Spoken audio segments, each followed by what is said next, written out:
Children are being kept in immigration custody longer than allowed, advocates say. A 1997 legal agreement generally limits the detention of minors to 20 days. As Khelin Marcano was preparing for her routine scheduled appointment with Immigration and Customs Enforcement in December, she debated packing a bag full of her one-year-old daughter's clothes. While she and her husband had been attending appointments without issue, she knew others were being detained at government buildings by immigration authorities.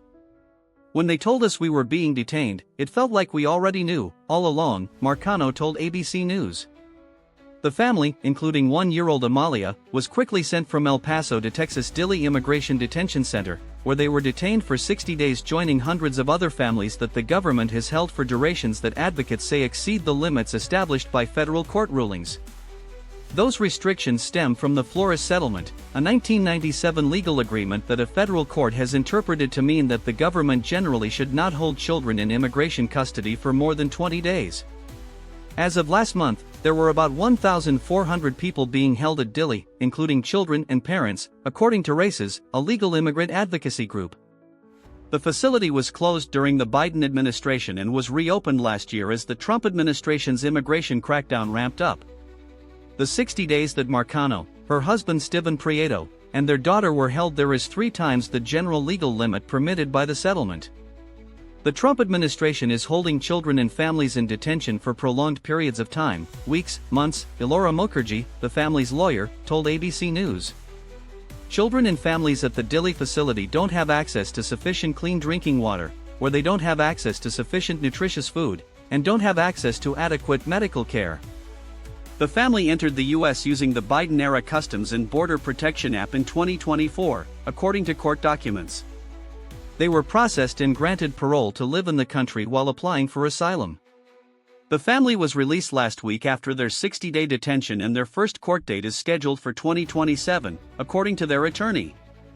A spokesperson for the Department of Homeland Security said the family was released into the country under the Biden administration, and confirmed their detention. For years, the Flores consent decree has been a tool of the left to promote an open borders agenda, the DHS spokesperson said. It is long overdue for a single district in California to stop managing the executive branch's immigration functions. The Trump administration is committed to restoring common sense to our immigration system. Early on during their detention, the family says one-year-old Amalia developed a persistent fever.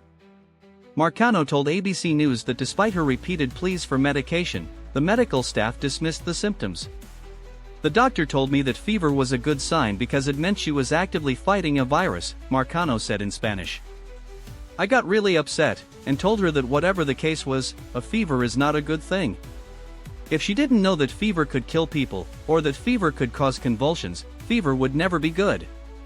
In a habeas petition Marcano filed against the government, she and her attorney claimed the Dilley facility lacked basic hygiene and nutrition, and that they saw bugs in the food. They alleged that the tap water smelled so strongly of chlorine that the family spent their limited funds on bottled water for their daughter. Marcano told ABC News that at one point during their detention, Amalia seemed to lose her strength and collapsed in her arms.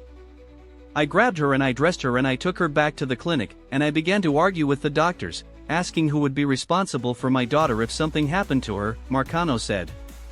Marcano said it was only then that staff at Dilley transported her and Amalia by ambulance to a regional hospital, and later to a larger hospital in San Antonio. The one-year-old was diagnosed with COVID-19 and a respiratory virus, according to the family and their habeas petition. According to Marcano's complaint, hospital staff provided her with a nebulizer and albuterol to treat Amalia's respiratory distress, but when they returned to the Dilley facility, the staff immediately confiscated both the nebulizer and the medication. They took her treatment away, Marcano said. Why does this happen to us if we have done everything right?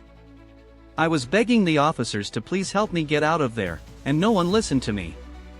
The family was released together shortly after they filed a habeas petition. Marcano told ABC News that, while inside the facility, she met families with pregnant women and saw children as young as 2 months old. Several immigrant advocates and attorneys told ABC News that the Trump administration is keeping children and families who are seeking asylum and other forms of legal relief in prolonged detention.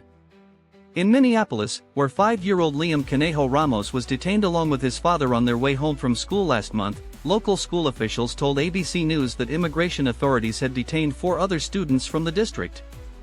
One of them, 11-year-old Elizabeth Zunique Seguano, was detained along with her mother for more than 1 month, Accor